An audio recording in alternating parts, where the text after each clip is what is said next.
So frame is like it will contain is some content inside it.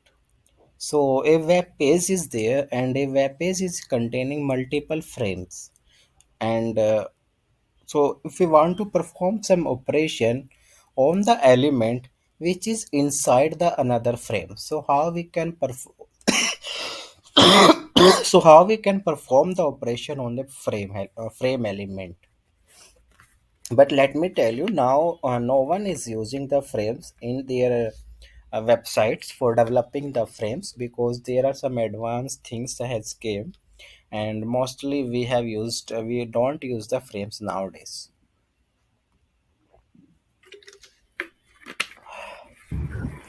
Yeah. And you will hardly see the frames nowadays in your application.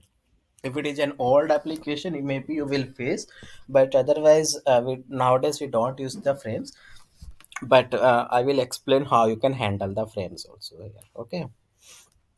So How we will get to know like whether this element is inside the frame, a yeah, frame or a frame? see, first of all, what you will do, you will Hmm. see the normal way, that either it is Okay.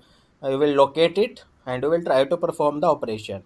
And if you will try to perform the operation in the application, you will get no such element found exception. So in that case, once again you will check your XPath or your locator, and you will find it is the correct only. So what could be the next, why it is not working? So what you will do, you will come in the DOM, and you will check if it is having any iframe or not. Let me open the iframe example, and then you will be better understand it.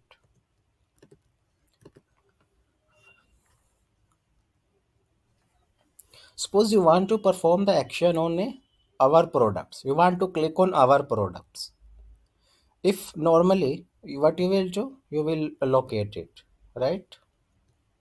You will do our products. Okay, you find the XPath, you will copy this, okay? Double slash a, this is our text method you have to use, right? So you find the XPath. Now what you will do, let's do the example also. We'll create some new file, class frames handling, do the main method in that.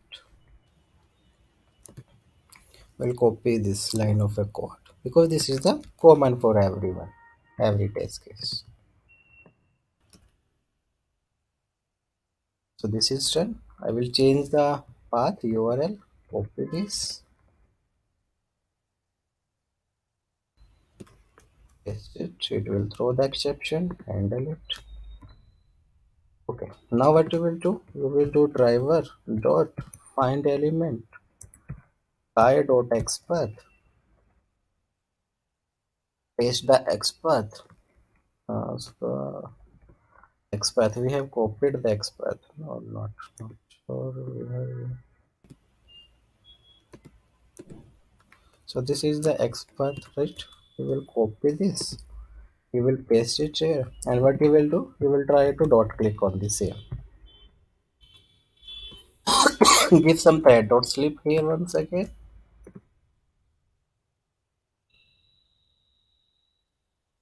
What you will do, you will run the test case, right? But you will not be able to click on our product. It will throw you some exception, like no such element found and something like that, you will find it.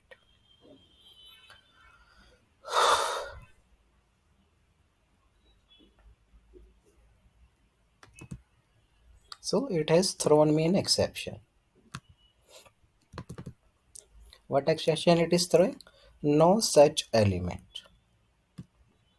right? It is showing no such element exception, but our XPath is correct only. Then why it is showing no such element exceptions to me? So in that case, what happens, maybe this particular element is lying inside some frame, or maybe some another content, right? So that can be possible. So you will come here and you will search. What you will search here? Iframe.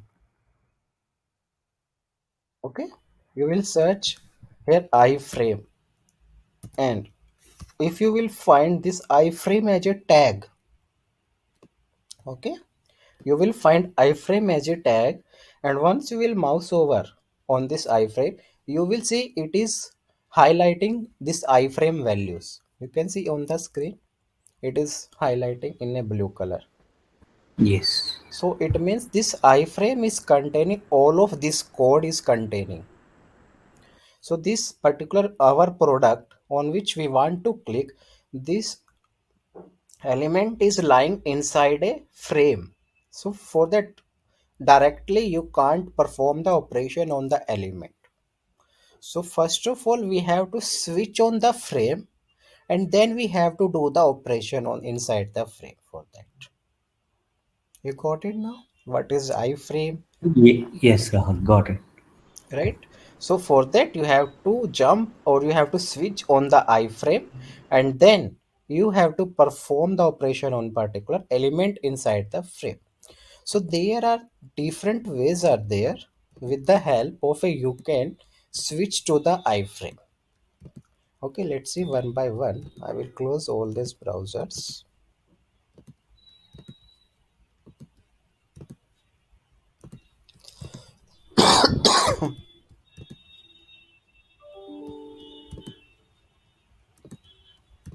Okay, let me close this. And yeah, this is the frame handling we are doing. So let's see first theoretically. So frames handling, if you need to work with frames or iframe, WebDriver allows you to work with them in the same way. So consider a button within a frame. It can be a button or it can be an anything, but that's inside a iframe. So for that, what you have to do the first.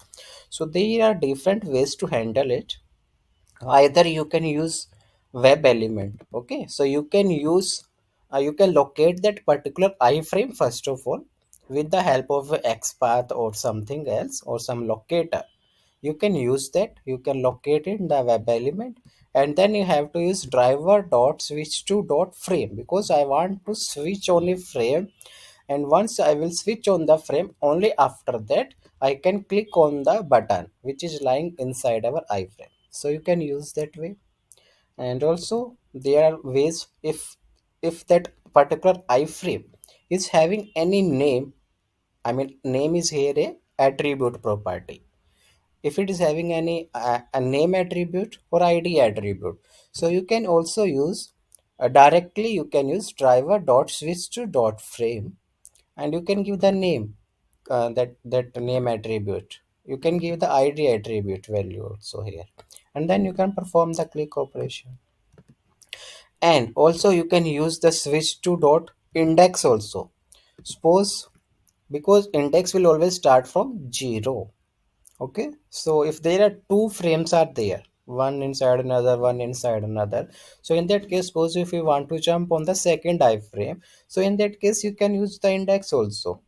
And because first frame will have the index as a 0, and second frame will be having the index as a 1, you can use the indexing as well. And suppose once you have done your operations on that particular frame and you want to come back from there, so how you can come back? How you will tell your Selenium WebDriver that the operation is done here? Now you have to come back and you have to perform the operation on the main screen now.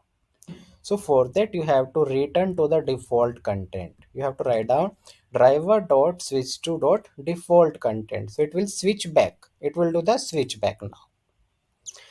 Let's do this example in a practical way.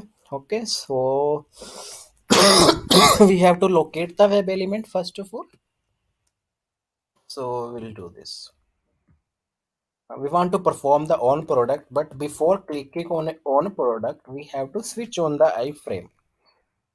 And so let's import this. So we have to use here as a web element. See, it is having the id also, but it is not having the name.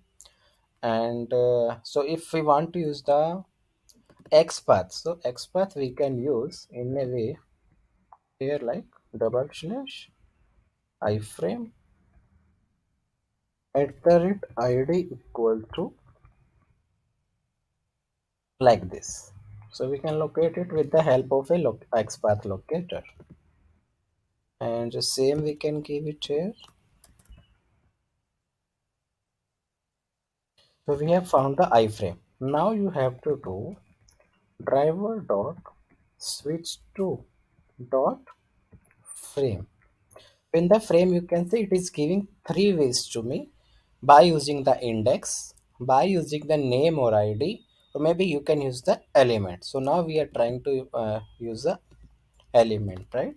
This one. And after that I will give some weight so that we can see it. And this time you will see it will work fine for us.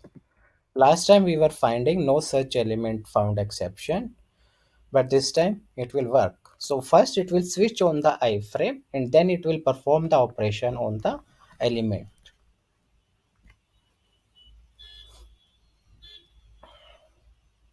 You can see it has clicked on our products this time and the products are getting displayed. Yes. Yeah. Let's see the another way that we can do. So how, what are the other ways to switch on a frame? So this is the one way.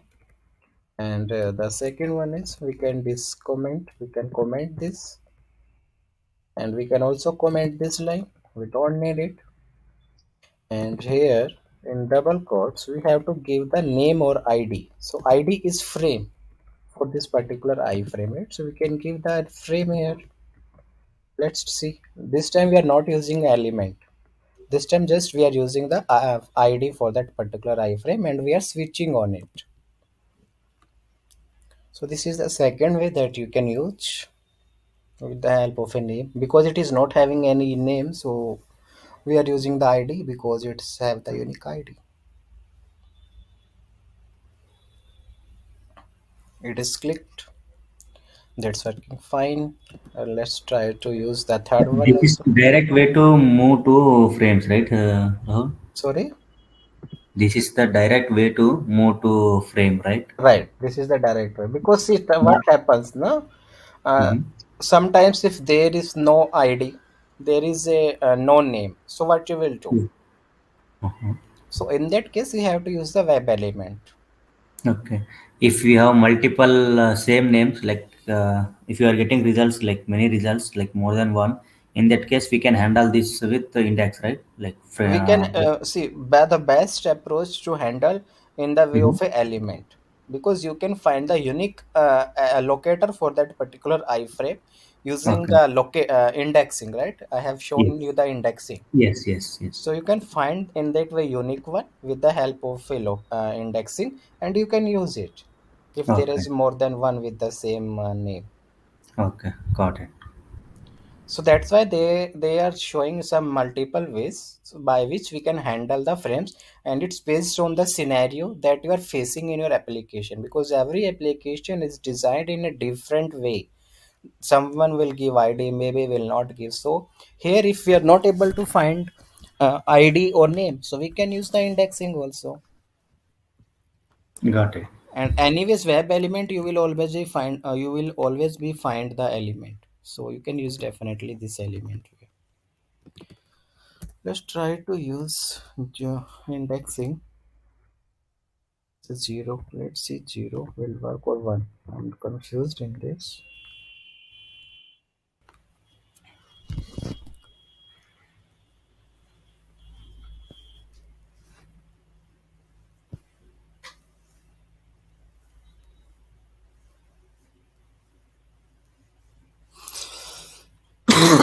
So zero is I think working.